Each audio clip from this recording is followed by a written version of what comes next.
Hi guys, welcome to today's vlog. We're looking at seeds. I'm going to be offering you some hints and tips on what to look for, as well as recommending some of my favourites.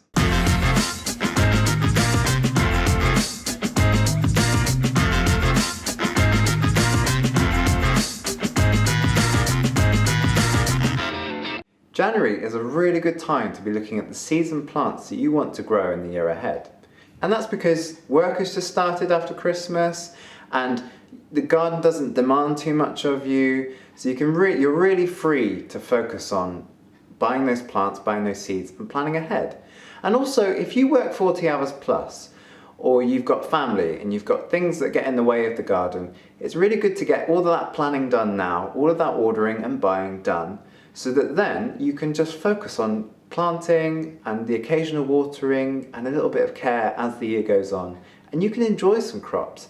You won't get put off by this idea of oh, I haven't got enough time to grow something, oh, that costs too much money, because when you buy them from the garden centre, things like courgettes and tomato seedlings can be expensive. And this is a really inexpensive way of doing it, actually. Buying seeds, buying pots, buying a little bit of soil and getting them in.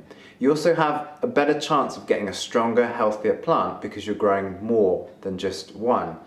And the success rate is higher because obviously if you get slugs eating a couple, you still got 3 or 4 left to really thrive through the year and give you some crops.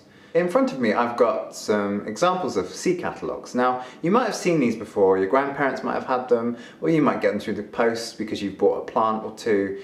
If you're signed up to the mailing list, you will often get these kinds of things through the post.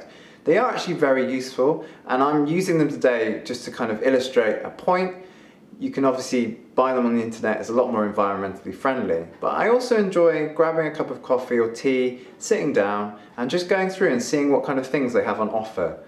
And it's really good to kind of map it out as well physically. The internet can get quite confusing, you've got lots of pages and tabs open, you don't know quite what you've got because you can't keep referring back to your basket, whereas here you can tick all the ones that you want or cross it or make a note, and you can actually transfer that over to an allotment plan or a garden plan, or even just a little container plan. You know, if you want to grow 5 or 6 different pots of things, you can get a good rotation going as well. Now rotations are where you have one plant in, you take them out, and then you put another plant in a few months later, depending on how long they take to grow, because we'll cover that as well as this series goes on. But all of these little planning bits and kind of thinking ahead really helps you in the year, and you'll get the most out of your space. So we'll start with tomatoes. Now, a thing to remember when you're buying tomatoes is whether they are cherry, plum, beef, steak, or maybe salad as well. You do often get those kinds of words thrown around. And they indicate how much space, how much water, and how much time they need to grow. Beefsteak tomatoes are massive. They're the ones that you'll find in burgers, so they need a lot of sunlight, a lot of time and water to ripen. They can be a little bit more demanding than cherry tomatoes. I tend to go for cherry tomatoes, personally. You've also got plum tomatoes as well, which you can put on roasting tins and turn into sauces. And there's a lot of Italian varieties of plum tomato because they love it so much. And also you've got heritage varieties, which we covered last week. Those are the kinds of varieties like green zebra, which don't look like your typical kind of tomato. But going back to cherry tomatoes, they're my favourite. I would recommend them for container gardens and balconies especially, because they don't require so much time to ripen. They can be picked when they're green as well. Because of the British summertime, we don't always have reliable weather. You can pop them in front of the windowsill and let them ripen on their own, or with a banana, which makes it great because you don't lose that crop, you can keep it going. Also, they're sweeter, they're just tasty, you can eat them as you pick them. In fact, I don't think hardly any of them make it back to my table, actually for cooking and salads, because I eat them all before they do. Colour is also a big thing when you're growing your own.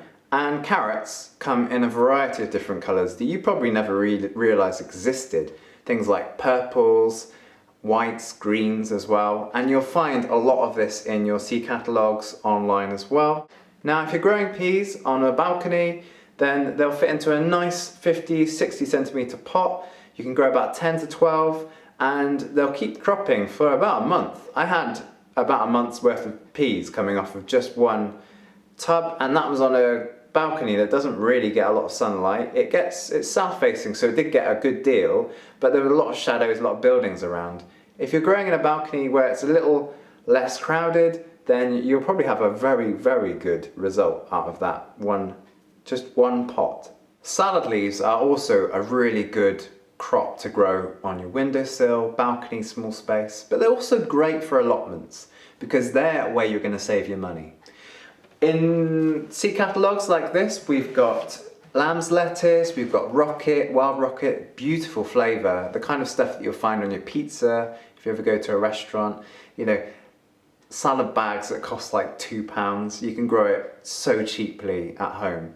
Now, if you're looking for vitamin C, watercress is your go-to. Watercress is quite popular, you'll find it in a lot of magazines and online as well.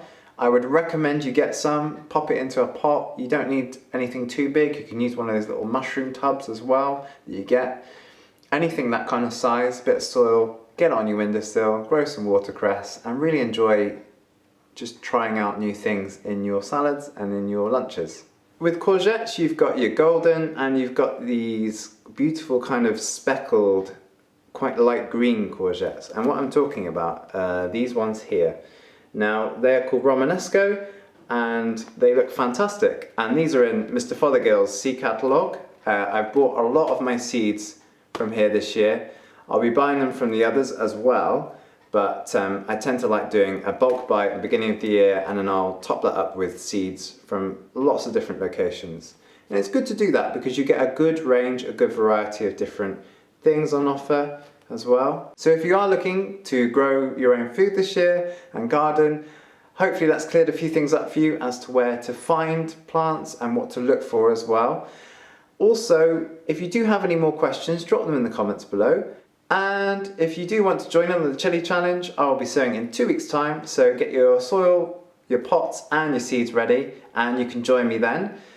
If you enjoyed this video, please like and subscribe to the channel. I'll be uploading content every week to help you grow your own food and garden. And all that remains for me to say is I'm off to celebrate my birthday, so I'll see you next week.